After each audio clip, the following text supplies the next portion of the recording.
that Tom Holland is in fact a pack rat. There, I said it. Or Tom Holland needs to get the award for the most punchable face in all of history. You have been brainwashed. This is all because Tom Holland is a pack rat and needs to be stopped. Online, He was on set, and he just wouldn't stop talking. constantly babbling on about absolutely nothing.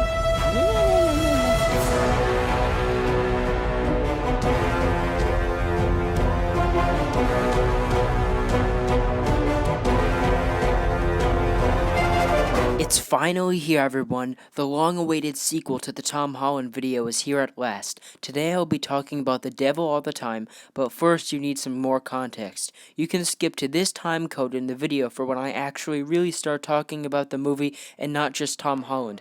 Anyways, in July of this year, I made that Forsaken video where I reviewed Spider-Man Far From Home, and of which I got attacked by a bunch of Tom Holland spam accounts, as I now know them to be. I personally think this whole ordeal is hilarious, and I burst out laughing every time I see the fact that the video has 6 dislikes. And this person's comment, you can pause it to read it if you want, got deleted. Like, I literally responded to this guy with a thoughtful response about how the video was half me joking and also half me not, because Holland is mildly irritating and I do firmly believe Tobey Maguire was better. I mean, you would know that if you picked up on some of the sarcasm or maybe watched the whole thing.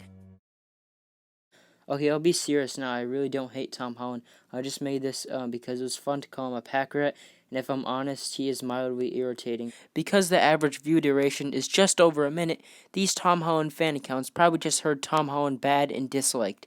And after responding to this guy, he literally deleted his comment. Imagine not standing up to your opinion.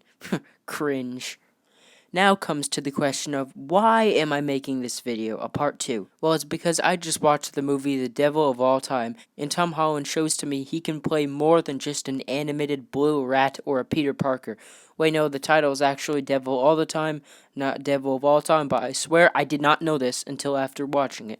Also, I will not be spoiling it, so yeah, no spoilers, because, you know, whenever you say no spoilers, viewer attention spikes.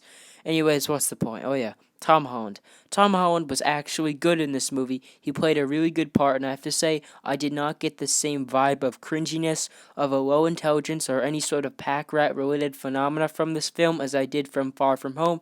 You know, it seemed to me, at least for a moment, that Tom Holland was actually a good actor and not just a super hyper dude in a Spider-Man suit on caffeine. Oh, not caffeine, I'm sorry, I meant to say juice boxes. Dude literally just has a backpack of juice boxes. I would say I was blown away by his performance in this movie to make it more dramatic, but that would definitely be an overstatement. But, you know, he was still good in the movie, and my views on Mr. Holland have slightly changed. Surely, you know, he's still slightly annoying, and he's still a pack rat and deserves less praise than he receives, perhaps, but I think that the reason why Tom Holland is especially annoying is his fan base. What I failed to talk about in my original video, which you should watch, you know, because it's pretty epic to talk about in my original video on Mr. Holland, was that the people that really like Tom Holland are a bunch of teenage girls. For obvious reasons, look at this man. But comments like this Marvel lover who eventually deleted their comment, you know, these kinds of people, they're a big part of the reason why Holland may be viewed as a pack rat. Not because Tom Holland is a 100% a pack rat, but a big part of it, I believe, is because his fan base is cringe, not actually relating to Holland himself. Like, literally look at this comment here. You know, pause it and read it. It's funny because this very guy who attempted to counter my argument ends up supporting my argument. And after viewing The Devil All the Time, I have concluded in my mind that Tom Holland has redeemed himself to an extent in my eyes. The Devil All the Time is a new Netflix movie that recently surfaced and that a lot of people have mixed reviews about. It is based in the 60s, somewhere near West Virginia and Ohio or something like that, although I don't know why, because Ohio doesn't even exist. Basically, in the movie, lots of stuff happens, and basically, this movie has lots of heavy themes, like about religion, and among other stuff. This movie, it takes a while to get going, it appears, but it is worth it in the end, and the third act of the movie especially was very enjoyable and satisfying to watch. Now let's talk about the characters. First, we got Tom Holland, of course, the central point of this video. Everyone speaks in a southern accent in this movie, but they all sound like improvised accents. Like, they're probably all like, yeah, this is what I think a person in this region sounds like, and then they just went with it. Tom Holland is especially hilarious in this movie. He does things like bowling, bowling, and bowling. In other words, Tom Holland actually acts like a tough guy in this movie. He's literally beating everyone up if they breathe in his presence. And that's a big change, as you know, to my view of him, because previously I would think that the scrawny creature known as Tom Holland would be physically unable to do things like that, but I was pleasantly surprised. In this movie, Tom Holland, he's actually he's a bad dissident. Yeah. Then we got Robert Pattinson, the source of delusions in this movie. This guy, I'm pretty sure, is mentally insane some way or another. First of all, he talks like he's on helium or something. Or maybe he drank some blue Gatorade, because I imagine whoever drinks blue Gatorade probably gets poisoned some way or another. And then, Robert Pattinson, he also kind of sounds like what those bad lip reading people talk like, except he's actually talking like that. But I told you to stop. Blaspheme in the Lord in your mind and in your heart.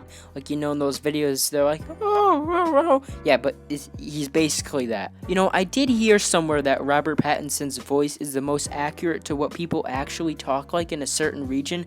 However, I find this very hard to believe. And if that is true, and people actually talk like that, well, I don't know what to say. Anyways, Robert Pattinson plays a chicken liver loving preacher who is how do I say this without spoiling it? He's a nasty character, but he's interesting. This dude is literally insane. Like, look at this clip where he's talking in a church. Delusions! I'm not too educated on this topic, but I think that's not the way preachers talk. Like, just look at this dude. There's literally veins popping out of his forehead. He looks like he's constipated or something. You don't need to put that much effort into talking. And on top of this, his character is an absolutely terrible liar. It wasn't my fault. Overall, Robert Pattinson, I think, was perfect for this role, and I can't imagine anyone else doing this, surprisingly.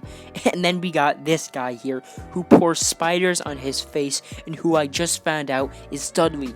Who could have known? He looks so different. And then we got crazy Pennywise dad and murderers. This movie is full of great actors.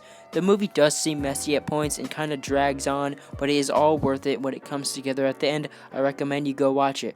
Oh, and I forgot to mention, Sebastian Stan is in this movie, and he's actually good. I tend to think that the Winter Soldier is kind of boring, not because of the actor or the character, but because he just seems to be in the background. The whole character of the Winter Soldier is kind of uncertain, he's unsure of his identity, and that makes him harder to connect with. But Sebastian Stan in this movie kills it. Beautiful performance that stands out. Pretty much everyone in this movie is good. I have no complaints, but I have to add that Sebastian Stan knocked it out of the park with this one.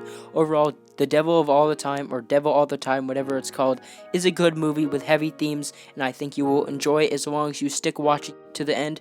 If you just watch like half of it, you probably won't get to enjoy it half as much.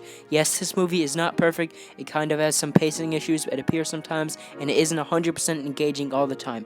However, it has great performances, a great story, and writing. I give this movie a 7 out of 10, although this may go up or down upon a rewatch. I don't see this thing being Oscar worthy, but it's not terrible, and I think people who don't like it probably have short attention spans. And most importantly of all, my perception of Tom Holland was slightly changed for the better. He's actually decent in this movie and has proved himself to the wider audience that he has more talent to give than just dressing up in a red suit or being a blue rat creature from the Pixar movie I still haven't seen. I mean, let's face it, making a sequel to my Tom Holland video is the only reason this video exists, and I think I proved my point. I don't hate Holland, no hate to him. Sure, I think he is mildly irritating and people praise him too often and too much, but he was great in this movie and gave a much better performance in my opinion than as Spider-Man.